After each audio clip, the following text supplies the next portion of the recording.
got me stranded like a branch in the wind.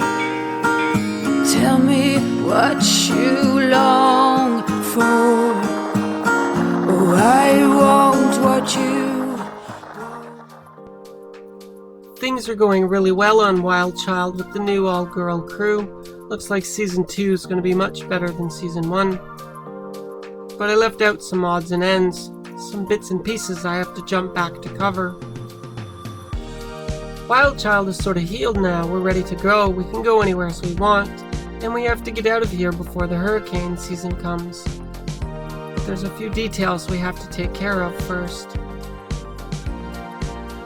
I'm not sure if you've been keeping up on the website on the blogs. I wrote an entire blog about this. But in Season 2, Episode 1, you saw me lifting the anchor by hand. There's nothing actually wrong with the windlass. It's brand new and works great. The problem is that the windlass battery, which is an isolated and dedicated system, the battery isn't charging. It ran out of charge and isn't charging up. These two 50-watt solar panels on the front of WildChild are dedicated to charging the windlass battery. Something's wrong. Now the good news is Captain Lexi is a very smart girl. She built all the systems on the boat. She's an electrical engineer and she has her nerd tools with her. It took me an entire day to hunt this one down, but it seems these solar panels are screwed to the jerry can boards and then zip tied to the top lifelines. They are semi-flexible, which means that they're allowed to bend a little bit, but how much bending is too much bending?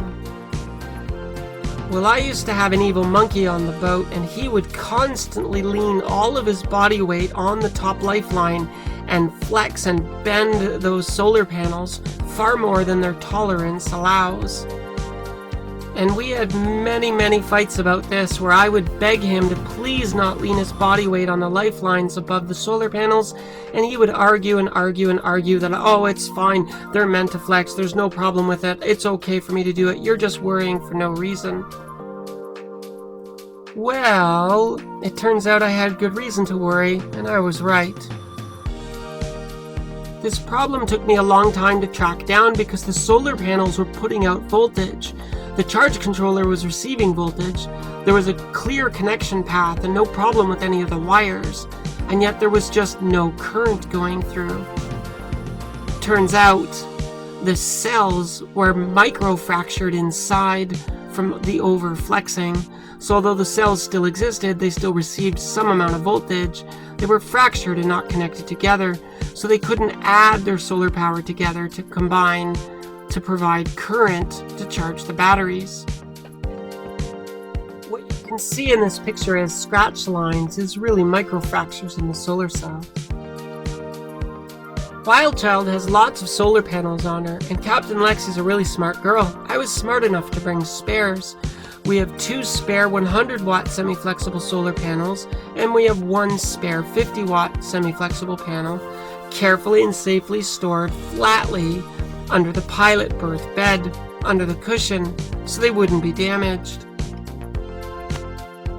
My brilliant and simple engineering plan was just to pull out a 100-watt solar panel mounted to one of the front rails and plug it in to charge the windlass battery for now.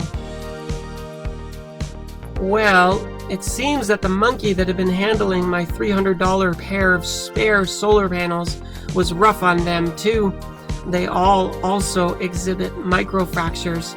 None of them work, it's just garbage.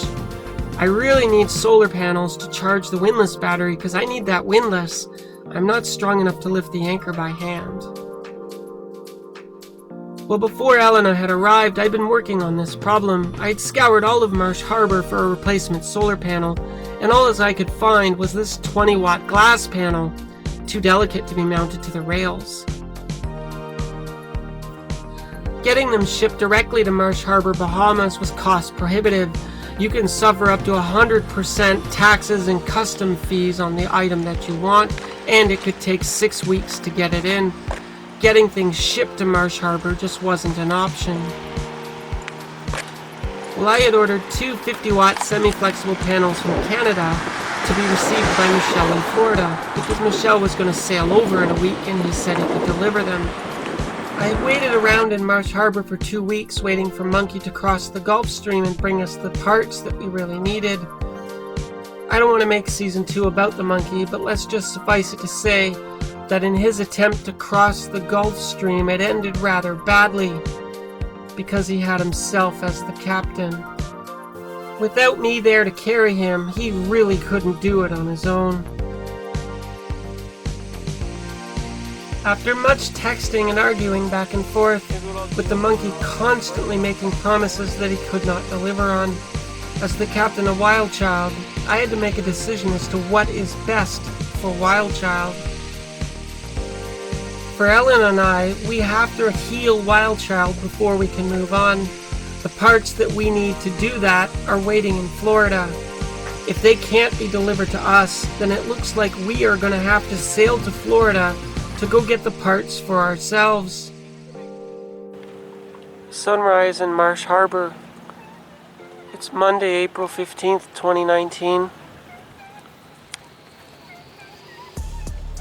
I've been texting back and forth with Monkey. He's going to get his boat hauled out today to see if he can repair his damaged rudder. If he can repair it, we're going to meet him by Sunday in Great Sail Key in the northern Abacos. If he can't repair it today, Elena and I are on our own. He does not get his damaged boat repaired, nothing but hollow promises and things not done. So it looks like the decision is made for us. WildChild's sailing to Florida. Fuck it, we'll just do it for ourselves. Sometimes when you're on a boat at night, it can be boring and there's sort of nothing to do. So playing chess in the cockpit is actually a lovely way to spend an evening. Finding somebody to play chess with you is not always so easy. I got really lucky in that Elena was willing to be my new chess partner.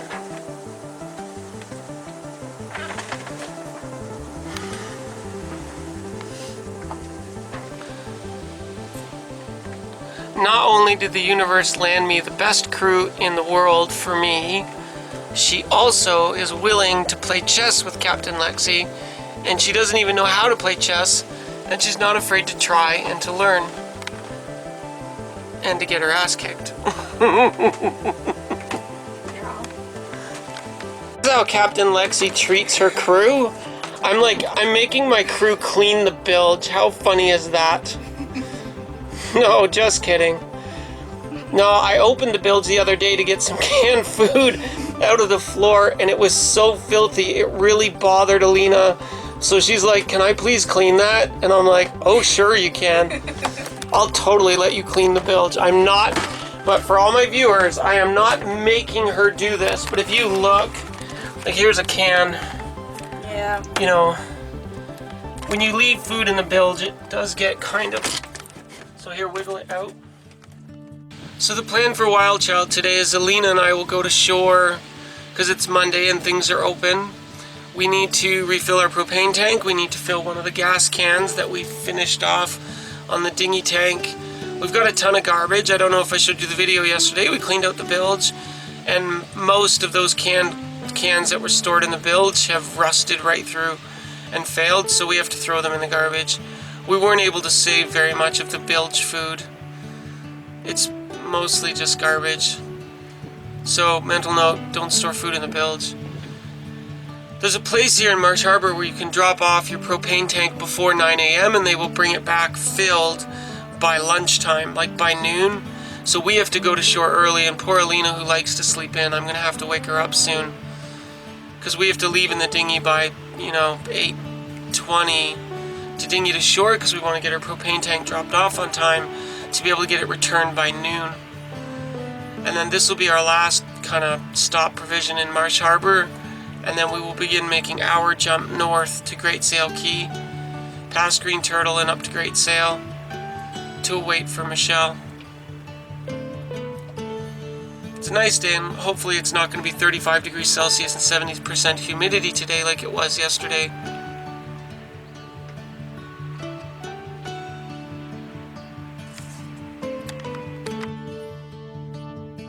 So Ellen and I dinghy to shore and make the long hot walk to Maxwell's to the grocery store, where of course, what sailor girls could resist cake? And what was kind of cool is we're just shopping around, who do we run into? But Riley and Elena from La Vagabond. They are YouTubers with the second biggest YouTube sailing channel in the world, so we've been watching their adventures for years. Of course, I can't help but say hello. They are the nicest people, and they are exactly as you see them in the videos. They're really chill, super cool, and they even had Lenny with them. The Vagabond was anchored just 200 meters away from WildChild in the harbor. The next day I went and chatted with Riley for a bit to get some sailing advice. I was nervous about when should I leave for hurricane season. He told me, "Relax, mate, you got lots of time." And he was right about that. It was 4 months later when a hurricane wiped out Marsh Harbor. So I guess I had 4 months to get WildChild safely out of there. So here's an adventure that happens sometimes. We have just arrived back to the boat on a dinghy with some groceries and supplies. When we left, it was all sunshine, blue skies, and ridiculously hot. And then we just raced this storm back to the boat. The good news is it brings with it cool air, but also strong winds. It's not actually raining yet, but it's a-coming. And it's also one of the reasons you always close your boat windows whenever you leave your boat. We made it back to the boat with 2 minutes to spare, and then came the rain.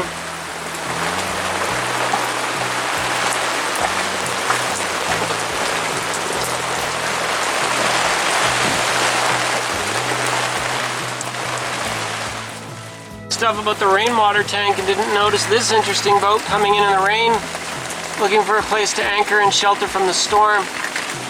What a cool boat. Gaff rigged. Look at the bowsprit and the backsprit.